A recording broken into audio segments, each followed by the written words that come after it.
जागतिक पुस्तक दिनाचं औचित्य साधून सहकारी बँकिंग क्षेत्रातील तज्ञ मार्गदर्शक आणि आदरणीय श्रीयुत गणेश रामचंद्र निमकर यांचं चौथं पुस्तक बँकिंग साक्षरता हे गुरुवार दिनांक 23 रोजी प्रकाशित होत आहे. विशेष म्हणजे सर्वसामान्य बँकिंग ग्राहकांना साक्षर करण्याचा त्यांचा प्रयत्न अत्यंत स्तुत्य आहे. श्री निमकर यांना त्याबद्दल मनापासून धन्यवाद.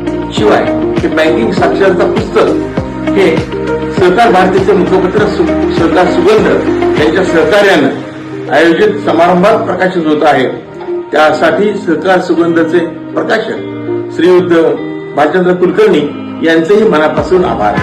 या पुस्तकात सामान्य ग्राहकांना, बँकिंगच्या ग्राहकांना नामांकन सुविधा, online banking, digital banking, digital arrest, KYC धोरण याविषयी खूप सोप्या भाषेमध्ये माहिती प्राप्त करून दिली आहे. पतसंस्थेनी कोणत्या संस्थात गुंतवणूक करावी, कधी करावी, किती करावी हे असं बारीक आणि सखोल मार्गदर्शन या पुस्तकात ज्ञान होणार आहे. त्याचबरोबर बोलकी कार्टून्स हे या पुस्तकाचं वैशिष्ट्य आहे.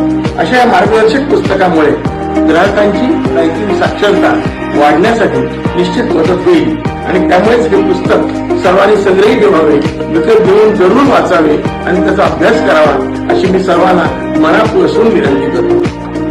आज या प्रकाशन सोहळ्याच्या निमित्तानं बदलते बँकिंग या विषयावरील परिसंवादाचं आयोजन देखील श्रीयुत निमकर आणि सहकार सुगंध यांनी केलं आहे. या आयोजनासाठी श्रीयुत निमकर यांचे पुन्हा एकदा मी आभार मानतो. त्यांच्या चौथ्या पुस्तकाच्या माध्यमातून सामान्य बँक ग्राहक अधिक साक्षर बनतील, जाणकार बनतील, सतर्क बनतील असा मला विश्वास आहे. निमकर यांना त्यांच्या सहकारी क्षेत्रातील योगदानाबद्दल आणि पुढील वाटचालीबद्दल माझ्या मनापासून खूप खूप शुभेच्छा. धन्यवाद.